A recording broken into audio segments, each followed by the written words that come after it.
Alhamdulillah. Allahumma salli ala sayyidina Muhammad ibni Abdillah wa ala alihi wa sahbihi wa man tabi'ahu wa mawala.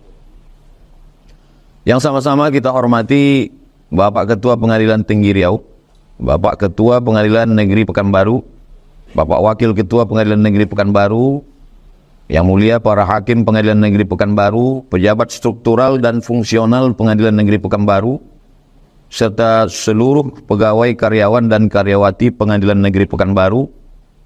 Kalau Tuan pergi ke Pelalawan, jangan lupa membawa lupa pula Banten. Kalau Tuan ke Pelalawan, jangan lupa membawa seutas yang namanya tak saya sebutkan karena tak ada ditulis dalam kertas. Insya Allah semua yang hadir ini dimuliakan Allah Subhanahu wa ta'ala. Amin ya rabbal alamin. Kata Nabi, wa minal hurumi fasul. Di bulan-bulan haram berpuasalah kamu. Hadisnya umum. Karena tadi kata Pak pembawa acara, tak ada temanya, Ustadz sampaikan sajalah yang terkait dengan bulan Muharram. Bulan haram itu ada 4. Dalam Quran disebutkan minha arba'atun hurum, ada 4 bulan haram. Pertama, bulan Zulhijjah, Zulqa'dah, Zulhijjah, Muharram. 3 berurutan. Salasun mutawaliyatun, 3 berurutan. Kemudian yang satu lagi itu tidak berurutan, ma baina Jumada wa Sya'ban. Antara bulan Jumadil Akhir dan bulan Sya'ban, itulah dia bulan Rajab. Zulqa'dah, Zulhijjah, Muharram, dan Rajab. Saya disampaikan guru-guru kami, di antara amal yang paling afdal bulan haram ini adalah melaksanakan puasa. Tapi bukan berarti hari ini saya berpuasa. Tidak. Karena ada kue ini. Kalau kita bertamu ke rumah orang, lalu di bulan haram, bulan Muharram, kita berpuasa, maka pilihannya 2. Faman syaa'a falyasum, siapa yang mau silakan berpuasa. Wa man syaa'a falyuftir, siapa yang mau silakan berbuka. Misalnya Pak Ketua datang ke rumah saya, lalu kemudian saya siapkan makanan. Silakan makan Pak Ketua. Kata Pak Ketua, saya puasa Pak Ustadz. Saya tak tersinggung. Kenapa saya tak tersinggung? Karena beliau mengamalkan sunnah Nabi. Begitu juga kalau saya sebagai tuan rumah berpuasa, saya bilang, tamu-tamu silakanlah, tapi saya berpuasa, maka tamu juga tak boleh tersinggung. Kenapa? Karena kata Nabi, faman syaa'a falyasum, siapa yang mau silakan puasa, yang tak mau boleh makan. Ini bagi kita yang melaksanakan puasa di bulan-bulan haram, bil khusus di bulan Muharram ini. Apakah ada tanggal-tanggal tertentu? Tak ada. Dari tanggal 1 sampai tanggal bulan Arab itu 29 atau 30 hari. Khusus bagi ibu-ibu yang Ramadannya kemarin tinggal 7 hari, maka bisa diqadha di bulan Muharram. Niatnya tidak niat puasa sunat. Misalnya hari Senin, hari ini hari Rabu, hari ini hari Jumat, hari Sabtu, hari Ahad, hari Senin nanti. Hari Senin ibu makan sahur, niat, saya niat puasa qadha, mengganti yang kemarin tinggal di bulan Ramadan. Maka dapat 3. Pertama, dapat qadha lunas 1 hari. Yang kedua, dapat pahala puasa Senin. Yang ketiga, dapat pahala puasa bulan Muharram. Nah, jadi bapak-bapak ingatkan istri, karena mereka tinggal puasanya gara-gara melahirkan anak bapak, menyusukan anak bapak, dan takdirnya sebagai perempuan. Jadi kalau anak kita 1, itu istri kita tidak puasa paling tidak 90 hari. Waktu mengandung 30 hari, menyusukan tahun pertama 30 hari, menyusukan tahun kedua 30 hari. Dia baru bisa mengqadha, mengganti ini nanti setelah anak umur 5 tahun, 6 tahun, atau 7 tahun. Ibu-ibu catat semuanya. Saya kalau tentang puasa ini memang banyak saya sampaikan ke ibu-ibu. Ibu-ibu kemarin tinggal 7 hari. Rupanya suaminya tinggal 17 hari. Artinya laki-laki pun juga Jangan sangka perempuan saja yang berutang. Laki-laki pun banyak juga utang puasa. Kemarin musafir keluar kota, batal puasa. Yang tak musafir pun batal juga. Karena di Pekanbaru banyak rumah makan hantu. Kaki bertutup, kepala bertutup, kaki nampak. Nah, dulu itu, sekarang sudah tak ada lagi. Karena saya tak nampak, yang lain nampak. Nah, maka puasa kita yang tinggal itu tidak bisa tembus puasa dengan umroh. Puasa yang tinggal pergi ke Makkah menangis di pintu Ka'bah, tak bisa. Man mata, siapa yang mati, wa alaihi siyamun, punya utang puasa, shoma anhu waliyuhu, maka ahli warisnya wajib mengganti puasa. Jadi kalau saya misalnya punya utang puasa, mati saya, meninggal, maka anak saya, Mizian Haziq Abdillah, Sami Ahmad Misbahi Ibadillah, wajib menggantikan puasa saya. Nah, jadi ibu-ibu, catat puasa berapa yang tinggal, dan catat berapa yang sudah dilaksanakan. Sehingga nanti kalau kita meninggal, anak-anak kita buka laci lemari, oh ini ada catatan. Begitu juga dengan bapak. Kalau ada orang tua kita meninggal, buka lemari pakaiannya semua. Saya waktu meninggal sama Muhammad, saya buka lemari pakaian, mencari catatan-catatan utang piutang yang mesti kita bayar. Mana tahu kebetulan ibu, anak kesayangannya, dapat catatan puasanya. Sementara warisan sudah dibagi. Teleponlah kakak, abang semua telepon, bilang sama mereka, tolong hari Ahad libur ini datang kalian ke rumah, ada yang mau kita bagi-bagi. Insya Allah cepat mereka datang itu. Sangka mereka surat tanah. Rupanya pas pembagian, kau 3 hari, kau 3 hari, kau 3 hari. Kadang abang kita ini gak terlalu semangat, bininya yang paling semangat. Nah, kau pun dapat juga 10 hari bilang. Begitulah dalam ajaran Islam. Kenapa kita disuruh berpuasa? Puasa ini secara fisik dan secara mental. Saya waktu lulus CPNS, tahun 2008 saya lulus CPNS, bulan November. Untuk lengkap ke PNS, disuruh ke rumah sakit Arifin Ahmad, medical check up. Pagi tolong ke rumah sakit Arifin Ahmad, jangan minum teh, jangan sarapan. Kata dokter, kenapa saya tak boleh sarapan? Kenapa tak boleh minum teh? Karena medical check up mau diambil darah, darahnya mesti steril. Barulah saya paham. Rupanya kalau kita puasa, darah kita bersih. Darah kita ini air. Air ini tidak boleh dicampur dengan gula dan minyak. Kalau bercampur air dengan gula, kalah airnya. Air jadi kental. Masukkan gula, letakkan ke atas kuali, kompornya hidupkan, gula mencair. Setelah mencair, tinggalkan sendoknya sampai dingin, angkat sama-sama sendoknya, terangkat kuali. Membeku. Begitulah darah kita ini membeku kalau terlalu banyak gula. Makanya jangan banyak minum gula. Nabi Muhammad seumur hidup tak pernah minum gula. Nabi minumannya madu. Nabi SAW minumannya madu. Madu kandungannya bukan gula. Glukosa gula ini luar biasa. Nah, maka ustadz-ustadz yang paling bagus itu dikasih air putih, macam di pengadilan. Nah, Ustadz Somad ini menyindir ini. Nah, saya tadi di ruangan Pak Ketua udah dikasih teh. Ada tehnya lu gitu tanya. Takut kena sindir plastik langsung.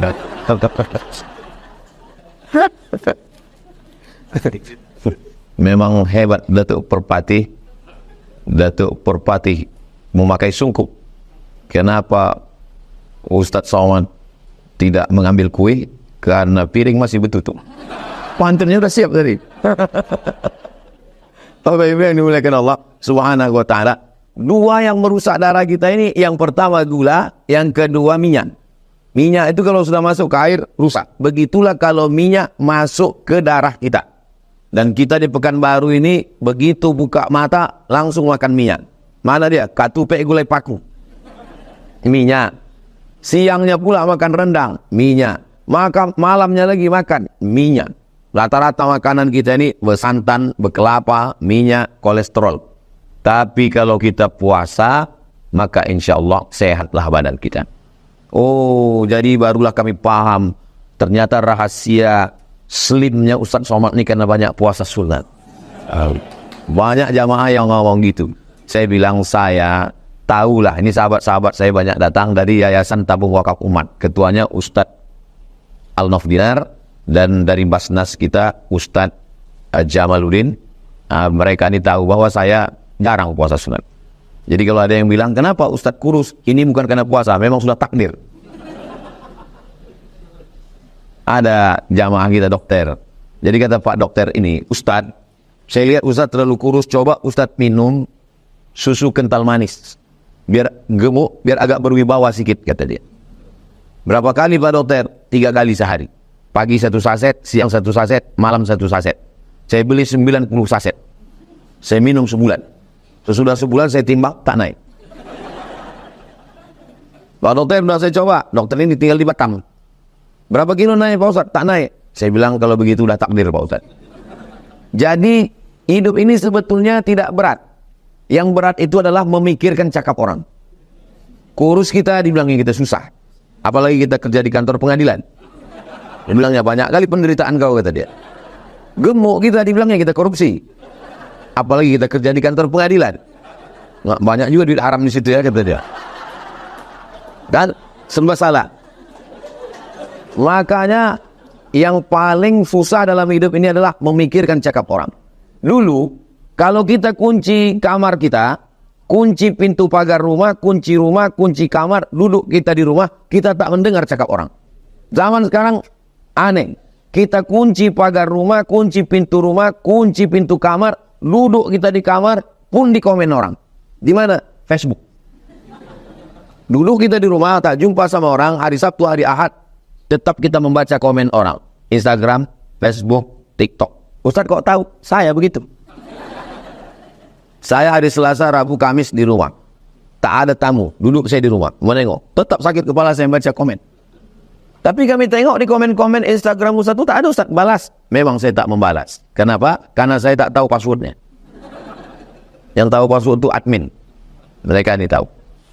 Yang mengerti tentang diri kita adalah diri kita sendiri. Makanya orang yang paling celaka adalah halakamru'un lam ya'rif qadrahu. Orang paling celaka, orang yang tak tahu siapa dirinya. Saya paling tahu diri saya. Saya orangnya cepat marah, emosi. Kalau sampai saya tengok ada orang komen, langsung saya balas. Bagaimana saya mengunci diri saya? Saya kunci dengan password yang saya pun tak tahu apa passwordnya. Maka kalau ibu bapak banyak yang, Ustadz saya sudah DM beberapa kali kok Ustadz nggak balas, saya tak tahu. Instagram? Ada Instagram Ustadz Somad? Ada. Yang mana? Itulah yang followernya 9 juta itu. Maksudnya ini, Bu. Inilah Ustadz ini sombong kali sekarang. Maksud saya yang belum follow lah. Jadi kita nikmati saja sosial media itu, jangan menyusahkan diri kita. Yang paling jahat dalam hidup ini adalah pikiran. Dan kalau kita sedang puasa, kita tidak hanya mempuasakan mulut, tapi juga mempuasakan pikiran. Orang yang sedang berpuasa itu, pikirannya tak macam-macam. Kenapa begitu? Dia takut puasanya batal. Berbunyi handphone. Hari Senin nih, sedang puasa Senin di bulan Muharram. Kabarnya anak si anu, laki si anu, bini si anu. Aku sedang puasa. Aku tak ingin pahala puasaku hilang. Habis maghrib baru kita lanjutkan. Jadi selama puasa itu insya Allah pikiran kita sehat. Lewat di depan kita, orang pakai pakaian sempit, kita akan menunduk. Kenapa? Pikiran kita sedang puasakan. Orang yang berpuasa itu, yang berpuasa bukan cuma mulutnya, bukan cuma lehernya, tapi juga matanya berpuasa, dia menunduk. Datang orang ke kantornya membawakan duit haram satu koper. Ini duit, apa kata dia? Ini so'im, aku sedang berpuasa. Kau transfer aja kata dia.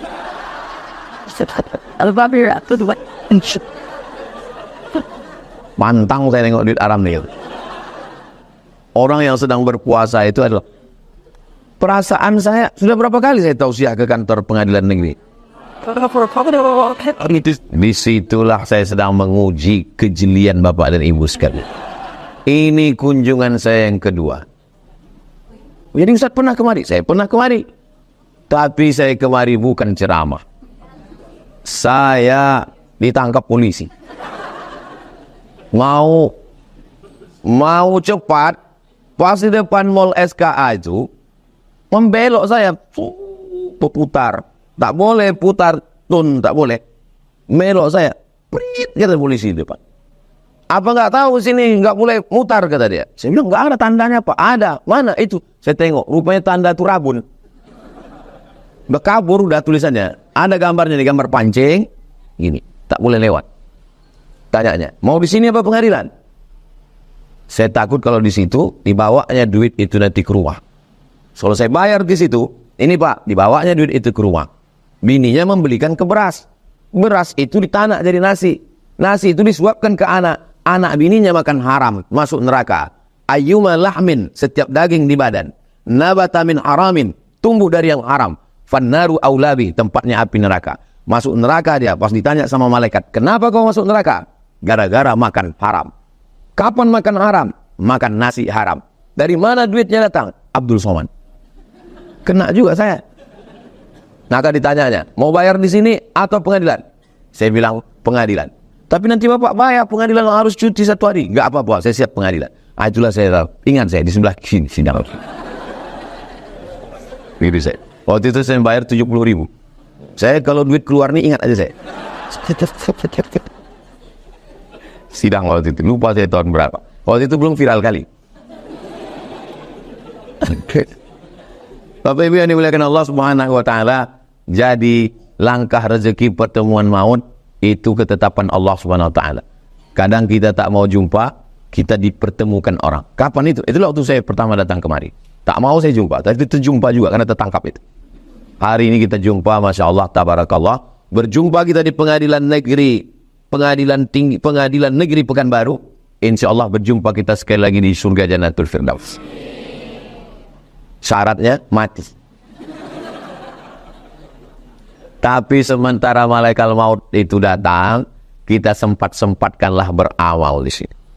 Kalau dibuatlah rekaman hidup ini ya, kalau direkam, karena ada itu CCTV, dipakai untuk merekam, habis itu dipercepat. Kamera yang dipakai untuk merekam tanaman dalam acara flora dan fauna, tumbuh, pecah bijinya, bertunas, bercabang, berputih, berbuah, kan bisa cepat. Kita pun begitu juga. Kalau diputarlah rekaman hidup saya ini, Abdul Somad itu ceramah sana. Pagi ini pengadilan negeri, habis ini nanti ke Kejati, kejaksaan. Habis kejaksaan nanti khutbah Jumat. Habis Jumat nanti pengadilan, pengajian Az-Zahra. Habis itu nanti malam di Pelalawan. Rekaman saya itu gitulah. Ceramah sana, ceramah sini, ceramah sana, ceramah sini, ceramah sana, ceramah sini, mati.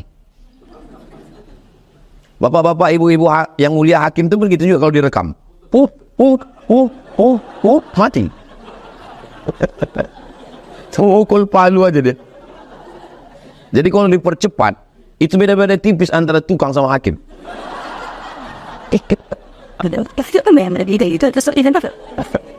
Ustadz Somad ini jangan begitu kan hakim. Hakim ini yang mulia. Yang paling mulia di antara kita ini adalah orang yang paling takut kepada Allah Subhanahu wa ta'ala. Sekarang ini yang paling mulia saya, karena saya yang paling tinggi tempat. Tapi apakah Abdul Somad yang paling mulia? Hari ini saya di pengadilan negeri ini betul-betul dimuliakan. Nama saya ditulis sampai 3 meter. Ustadz Profesor Dr. Abdul Somad LCD SEP PhD. Saking kan fokusnya saya menengok nama saya tak nampak saya bawa ada yang ditutup di bawah. Memang cantik, bunga kaktus basah kuyup. Saking kan saya fokus, tak nampak ada yang ditutup. Itu dia. Jadi masalah nama panjang, ketika pada akhirnya yang tinggal profesor melayang, doktor terbang, LCMA hilang. Yang kekal abadi tinggal janganlah sebutkan, apalah salahnya tahanmu menjaga perasaan saya kan. Pada akhirnya kita akan menghadap Allah. Yang kita bawa, itulah tadi kalau kita sempat-sempatkan puasa tadi. Saya Pak Ustadz mau saya berpuasa ini, nantilah kalau anak ini sudah agak besar nih, payah merawat, menjaga, memandikan, repot, ribet, susah masak sarapan. Nantilah kalau anak ini udah besar baru saya puasa Pak Ustadz. Rupanya anak sudah besar, kita pun tak bisa puasa. Kenapa? Karena anak yang besar tuh menitipkan anak dia pula. Berapa banyak nenek-nenek sekarang tak pengajian gara-gara menjaga cucu. Mohon kalau kebetulan ada di antara ibu yang menjaga cucu, jangan tersinggung. Saya orangnya ceramah, tidak pernah saya pikirkan apa yang akan saya sampaikan nih, itu tulus dari hati saya. Dan kunci mendengar ceramah Ustadz Somad itu satu, jangan tersinggung. Karena beberapa jamaah tersinggung pulang meninggal. Bukan karena itu, karena udah sampai aja. Jadi sekarang ini ibaratnya kita membaca ada iklan di mall, cuci gudang. Dari mulai siang ini sampai tenggelam matahari. Kita pun masuk ke dalam gudang tadi membawa tas. Kita mau penuhkan tas kita karena cuci gudang. Tengok ini bagus, nantilah. Tengok ini bagus, nantilah. Ini minyak nampaknya murah, nantilah. Ini nampaknya kompor bagus, nantilah. Akhirnya waktu pun habis. Maka apa yang bisa kita laksanakan, laksanakan. Saya bisanya puasa Pak Ustadz, bagus. Ada orang tak bisa puasa. Saya puasa tak bisa Pak Ustadz. Kemarin sudah pulang dari Malaka, diponis dokter katanya usus kau berlubang. Tak boleh lambat makan. Asal lambat makan, turun asam lambung. Asam lambung ini membuat lambung menggiling. Kalau tak ada makanan yang digilingnya sakit, maka mesti cepat masuk. Akhirnya kemana-mana bawa tas. Disangka orang isinya laptop, rupanya roti gabin. Lapor sedikit munya. Lapor sedikit muku. Tak apa-apa. Jangan berkecil hati yang tak bisa puasa sunat. Bagaimana saya ini Pak Ustadz tak bisa puasa di bulan Muharram ini? Banyak-banyak sholat sunnah. Pagi sebelum berangkat, sholat duha. Jangan gara-gara mengejar waktu afdal jam 9, jam 10, meninggalkan pekerjaan. Mengantri orang di kantor, panjang orang ngantri. Pas ditanya, kenapa panjang kali antriannya? Pegawainya mana? Pegawainya sedang khusyuk sholat duha. Padahal sholat duha itu sunnah. Melayani orang banyak adalah wajib. Pegawai Pemko berarti dia minta izin kepada 1.200.000 warga penduduk Pekanbaru. Pegawai Pemda berarti dia mesti minta izin kepada 6,7 juta penduduk Riau. Itu Pemko dan Pemda. Adapun pengadilan negeri, tak usah kita bahas. Karena ada orangnya di sini kan, gak enak gitu.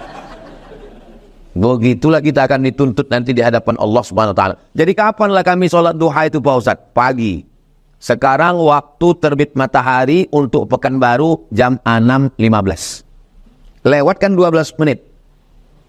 Jam 6.15 terbit matahari syuruk, baru boleh sholat sunat setelah matahari naik setinggi galah. Setinggi galah itu diukur 12 menit. Naik 12 menit, 6.15 tambah 12, 6.27. Sudah bisa sholat duha. Sebelum ke kantor, sholat duha berangkat. Kau ganteng bukan karena skincare-mu. Kau cantik bukan karena kau rajin minum jus bengkoang. Tapi karena bekas air wudhu. Ibu-ibu pun nanti kalau ditanya orang, kok aku tengok awet muda tak berkerut. Ini bekas wudhu. Oh, jadi kau sangka kami ini bertayamum semua, kata. Jadi sholat duha. Lalu kemudian sholat zuhur, qabliyah zuhur, 12 rakaat sehari semalam, sama dengan dibangunkan satu tempat di surga macam bangun masjid. Man sholla isnatai asyrata rakaat, siapa yang sholat 12 rakaat fil yaumi wal lailah sehari semalam, bunya lahu bihinna baitun fil jannah, dibangunkan untuknya satu tempat dalam surga. 2 rakaat sebelum subuh, qabliyah subuh. Qabliyah subuh ini walaupun terlambat tetap qabliyah subuh. Sekarang subuh jam 5. Terbangun jam 5.30, tetap qabliyah subuh. Usolli sunnata subuhi rak'ataini qabliyatan. Pahalanya khairum minad dunya wa ma fiha, lebih baik daripada dunia dan seisinya. Jam 5.30 Pak Ustadz tetap qabliyah subuh. Saya Pak Ustadz kalau pas hari-hari libur itu kadang jam 8 baru terbangun Pak Ustadz. Tak usahlah sembahyang, neraka jahanam tuh balik. Ya dah. Kita tinggal di Pekanbaru. Azan bersaut-sautan. Apalagi kalau hari Ahad, hari libur, itu pengajian ustadz yang top-top, yang hebat-hebat itu ada. Masjid Ar-Rahman, Masjid Raya Senaplan Pasar Bawah, Masjid An-Nur, Masjid Akramun Nas, masjid banyak sekali. Maka kita usahakan. Ini kadang banyak orang Pekanbaru, kalau pas acara, apa namanya yang lari-lari jalan ditutup tuh? Saya sebetulnya cuma ngetes saja, tahu tuh orang. Kalau untuk mengejar Car Free Day, pakai baju tong plastik sampah pula tuh. Saya tengoklah orang di Car Free Day ini. Larinya cuma 2 putaran, minum makannya 4 mangkok. Ustaz ada juga di Car Free Day itu, ada. Ada, sering saya ke situ Car Free Day. Kok kami nggak pernah nampak Ustaz? Mana nampak masker 2 lapis. Pakai kacamata hitam. Ada juga kadang jamaah yang tahu, Ustaz Somad ya? Bukan, saya bilang. Kenapalah untuk yang bersifat fisik kita begitu memperhatikan? Maka solat-solat sunat ini. Berapa banyak solat sunat ini Pak Ustadz? Qabliyah, Ba'diyah, Isyraq, Awabin, solat sunat tasbih, solat sunat taubat, solat sunat hajat, solat sunat mutlak, solat sunat tahajud, solat sunat witir, solat sunat tasbih. Banyak sekali solat sunat. Yang bisa puasa, paling bagus puasa. Tak bisa puasa, solat sunat. Saya solat sunat pun tak bisa Pak Ustadz. Kadang sakitlah kaki, berkunang-kunang segala macam. Memang kalau udah mau sholat ni ada aja itu. Dan memang itulah SOP-nya, SOS dia, standar operasional setan. Jangan heran kalau untuk yang baik-baik ini terasalah berdenyut di sini. Pas mau ke mall sehat. Memang udah itu kerja dia. Nomor 2 tak bisa, sholat sunat tak bisa. Yang agak bawah, membaca Al-Quran. Ini hari Jumat, baca surat Al-Kahfi. Man qara'a surat Al-Kahfi, siapa yang membaca surat Al-Kahfi petang Jumat, sore Jumat, siang Jumat, malam Jumat, sampai nanti waktunya habis sebelum azan maghrib. Adha'alahu min nur, Allah berikan dia nur, cahaya. Ma bainal Jumu'ata ini, sampai Jumat yang akan datang. Cahayanya itu sampai ke hati kita bisa membedakan mana hak, mana batil, mana betul, mana batil, mana bengkok, mana lurus, mana hitam, mana putih.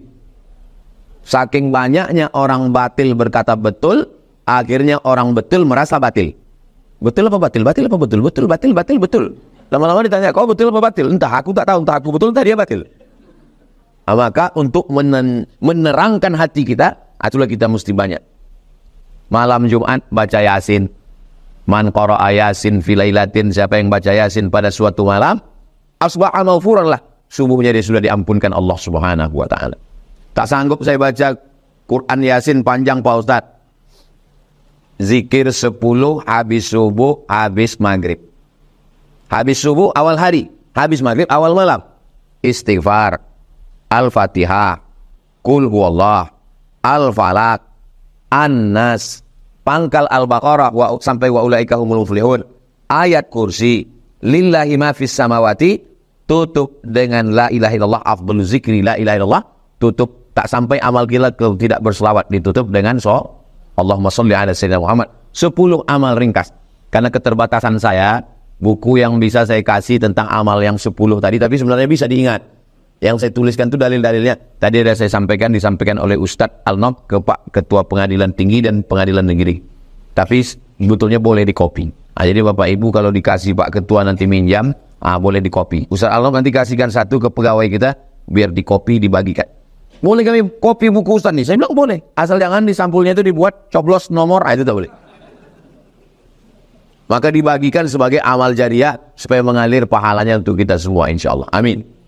Puasa tak sanggup. Sholat sunat tak sanggup. Baca Quran tak sanggup. Amal yang paling ringan. Tak perlu berdiri, tak perlu bergerak, tak perlu mata terbuka. Tutup mata, duduk, zikir. Astaghfirullah, astaghfirullah, astaghfirullah, astaghfirullah, astaghfirullah. Habis istighfar bersih.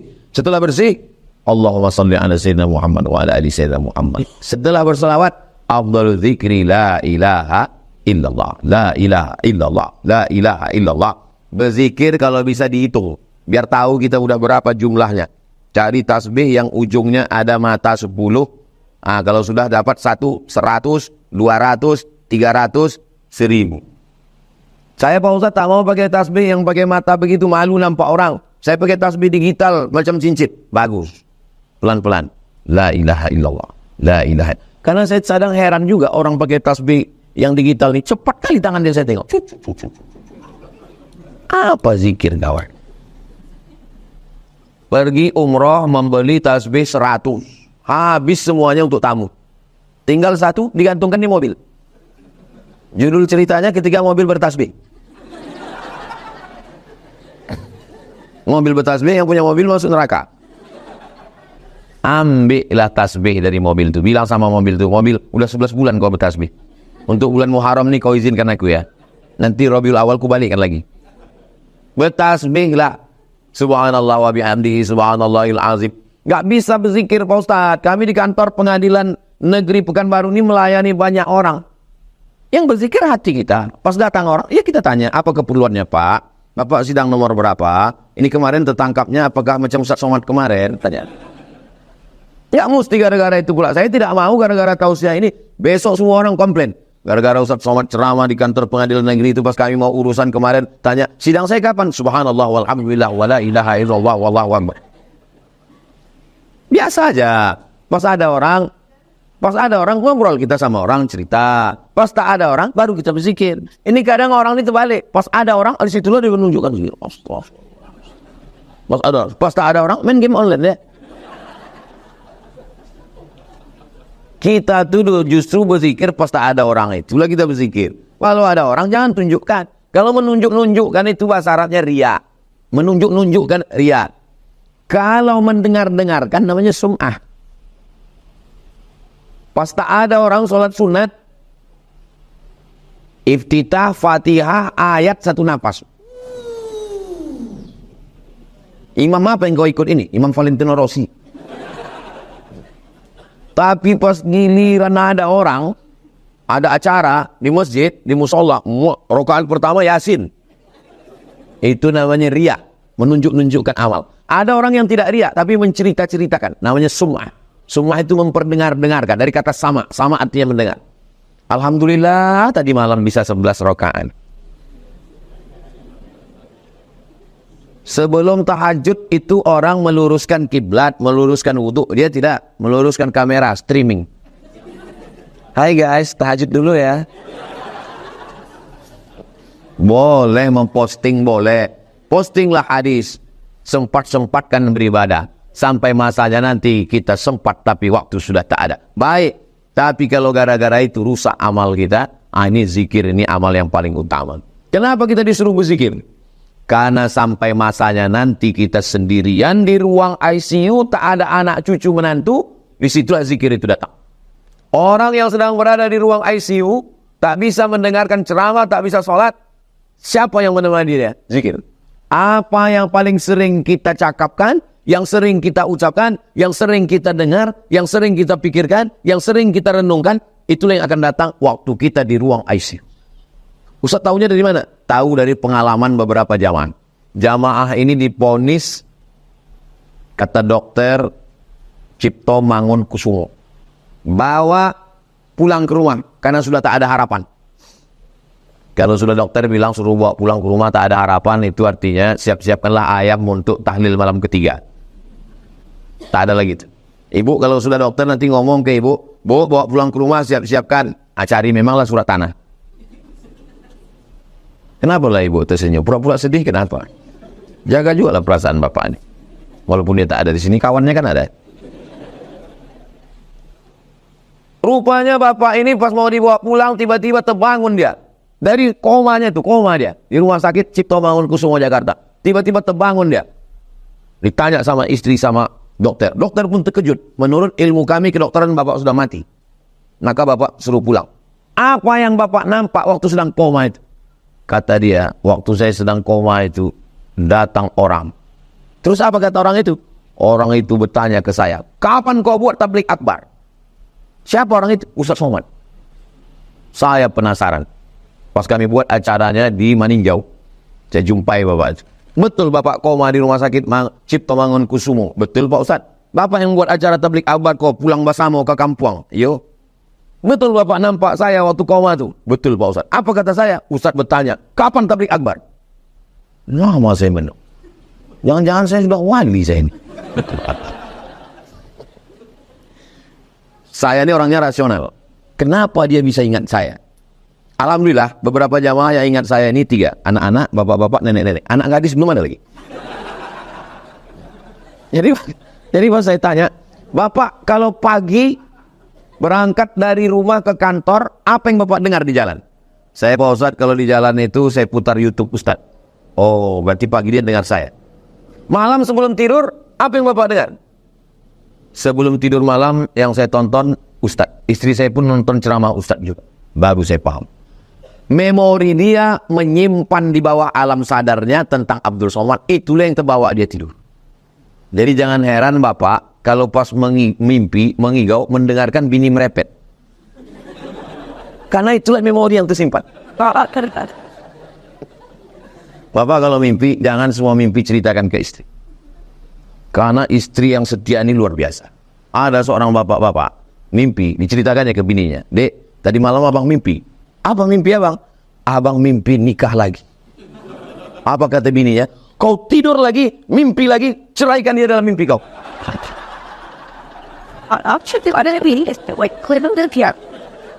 Sampai begitulah. Kalau ada perempuan yang model begitu, Pak, itu adalah bidadari surga. Begitu cara menghibur hati orang yang nggak usah. Tapi yang dimuliakan Allah Subhanahu Wa Taala. Saya berceramah di kantor pengadilan ini terus terang. Sebelum berangkat segini agak bergetar hati saya. Kenapa? Karena datang dulu pertama pun kemarin bergetar juga. Mau sidang di bawah kan? Getarannya itu masih ada. Ini bukan sembarang kantor, ini pengadilan bro. Jadi dalam hati saya cemana lah aku nanti. Tapi begitu ngomong mengalir lancar aja. Tak terasa rupanya udah jam 9. Nah itu. Jadi rupanya pengalaman kita lah yang biasa menyampaikan kata sambutan. Tanya nanti kepada Pak Ketua kalau tak percaya. Itu kita ngomong lancar tak lancar itu tergantung suasana hati hadirin pendengarnya. Ini saya ngomong lancar ini karena orang ini hatinya lapang semua ini. Nggak tahu juga lah ya. Ini. Jadi rupanya kalau orang itu hatinya lapang, kita yang menyampaikan pun tenang, lapang, lancar. Pengalaman saya ceramah, kalau yang mendengar itu hatinya kusut, saya pun menyampaikan itu lama kali terasa. Dia tengok macam tak bergerak jam itu. Kapan itu Pak Ustaz? Pas acara menyambut buka puasa.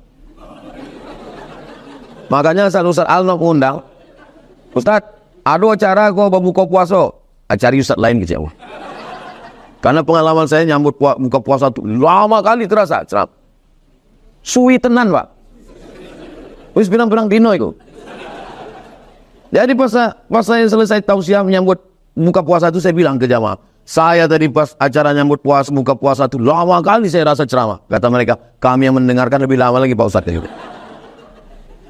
Jadi inti kesimpulannya adalah amal yang paling tinggi puasa, tak bisa puasa salat sunat, tak bisa salat sunat baca Quran, tak bisa baca Quran zikir, tak bisa zikir pergi ke jembatan Leton. Tahu Leton kan? Ngapain kami situ Pak? Tahu salah ku ajari lagi.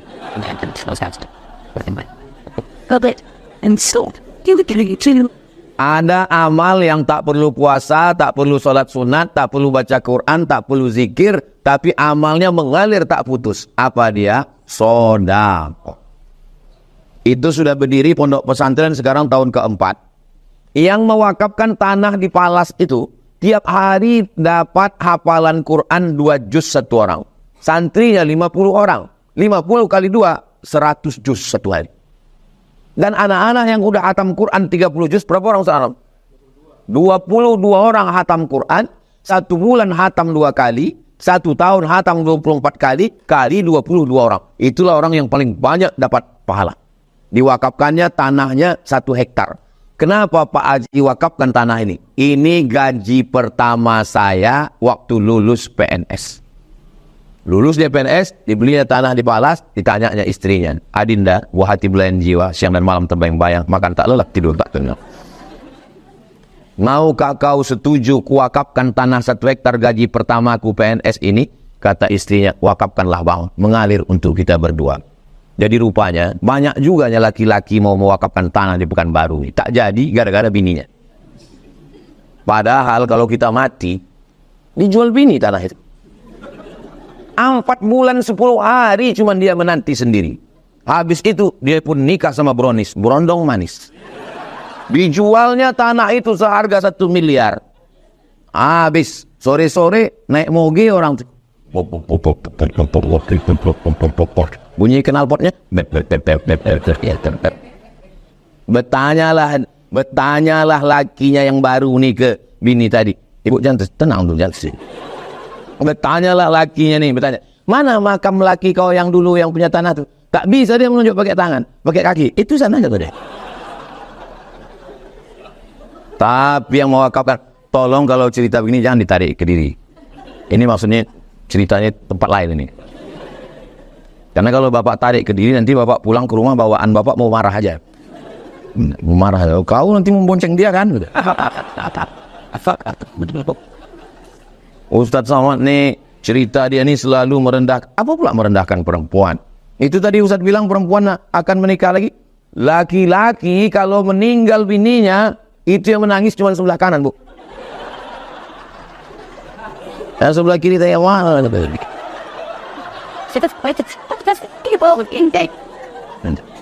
Kalau ibu tak percaya, nanti malam pas jam-jam agak jam 12, jam 1, ibu pura-pura serangan jantung. Apa yang pertama dilakukannya? Membuka cincin sama gelang itu. Tapi yang ini tak bisa lagi dipakai karena udah bocor. Nanti malam kalau ibu pura-pura meninggal, apalagi suaminya ada, ini ceramah Ustaz Somad tadi kan, gitu.